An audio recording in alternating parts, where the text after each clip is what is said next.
Yeah. All right, here we go. Hello, everybody. This is the first edition that I'm doing of Anytime. Let's do that again. Hello, everybody. This is the first edition of 5 Questions where I go and talk to some of my friends around the world about some things that they're doing. Some really cool things, including this man right here, Danny Carvacion. He wrote a book, which already makes you a lot smarter than a lot of my friends. That's not even a question, but Danny, thank you so much for your time. I really appreciate it. We're not even going to tell you what time it is. Actually, I'll tell you. It's 11:45 p.m. on a Sunday night. All right, first question. Why did you decide to write a book? And there's a foreword by Arsene Wenger. Yeah, so, first of all, thanks for coming to my house at 11:45 on a Sunday. You know, that's it. It's how I roll. Well, I decided to write a book because, so I signed for Arsenal when I was 18 years old. I moved over here. From the States? From the States, yeah. Grew up in Virginia. How did they find an American? This just seems kind of foreign concept. I was waitlisted for ESP camp back in the day, the now defunct Adidas ESP. Right. I was waitlisted, got called two days before the camp started, I think. Mm-hmm. Went to Wilmington, North Carolina. Ended up winning Golden Boot there after a nice As he week. does. My coaches just happened to be former Arsenal players. They called the chief scout. He came over and watched me after 2 days into the camp, and they invited me on trial. That's great. Did well enough on trial, earned a contract, finished high school, and then moved over there. Wow. So I moved over there the year of the Invincibles. So it was a nice time to be there. Kind of a double-edged sword. Awesome in that, like, you know, the Invincibles are incredibly special, amazing team, but also, you know, I didn't see them lose the entire first season that I was there in the league. So very hard to break into the first team. Of course.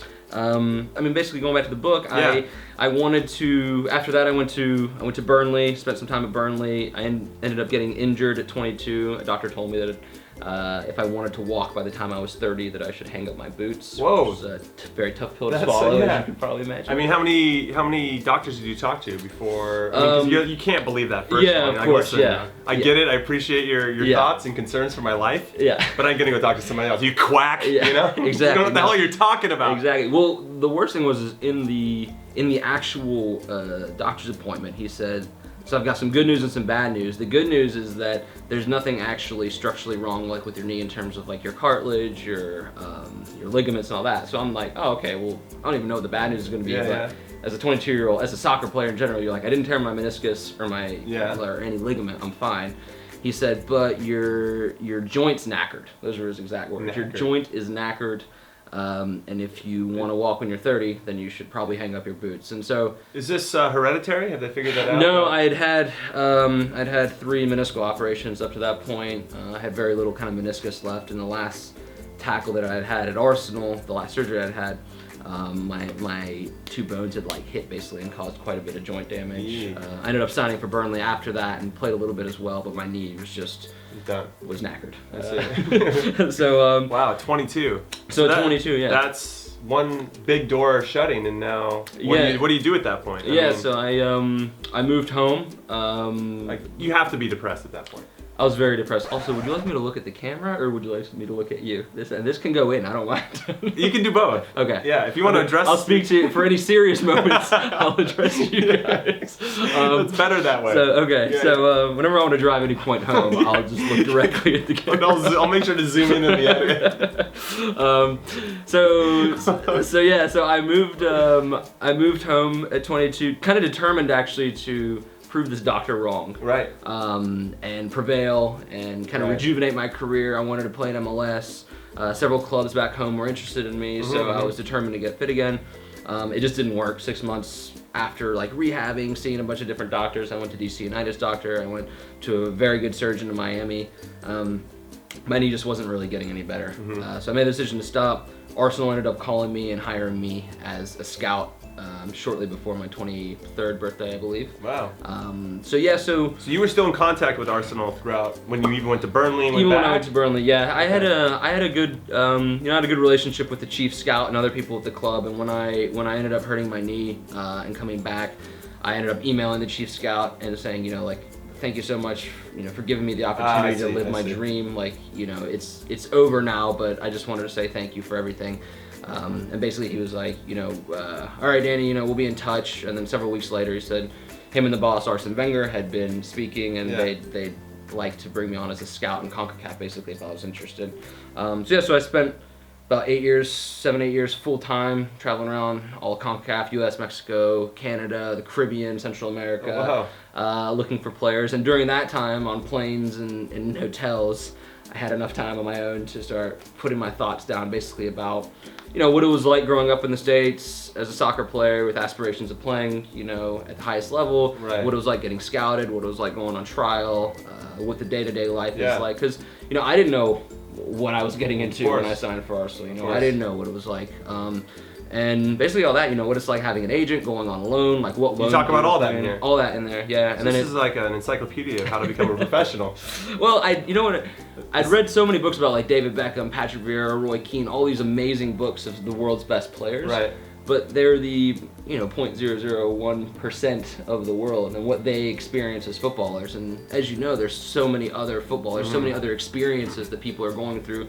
They get to play alongside those guys. That their story is very different. Right. And, right.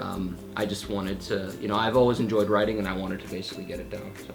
All right. So will you sign this book so I can give it away to one of our? Yeah, of course. All right. Cool. This is definitely a look at. Yeah, you gotta look at them. He's gonna sign this. It's gonna be official, and then I'll send it to one of you guys. All right. So you were there during an incredible time for Arsenal. Who were you jealous of in the shower? Like, is Dennis Bergkamp packing heat or what? I think everybody at the club was actually jealous of just Sebastian Larsen, just his looks. Just everybody just looked at him, and he was just a good-looking Swedish guy who probably, if he didn't make it as a footballer, I think he could have gone on and made it as a very successful model anyway. Right. What's your favorite story just during your time as a player with Arsenal? As I said, I played in 3 games in the first team.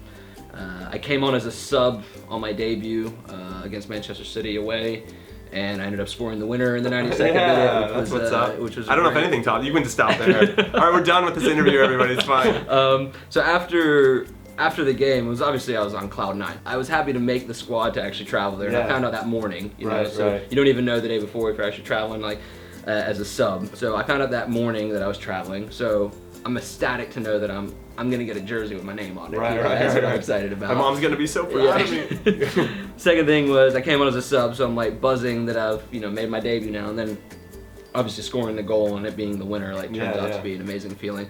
The fact was I hadn't played more than 60 minutes. I came on as a sub in the last 8 minutes, I think. Okay. So I was required to train the next day. So I went in, we flew back to London that night. The game's on Sky Sports. I'm like, watch it. I'm watching it over and over again. And I'm still just full of energy at 4 in the morning. Going the next day to training, and I joined in with the first team.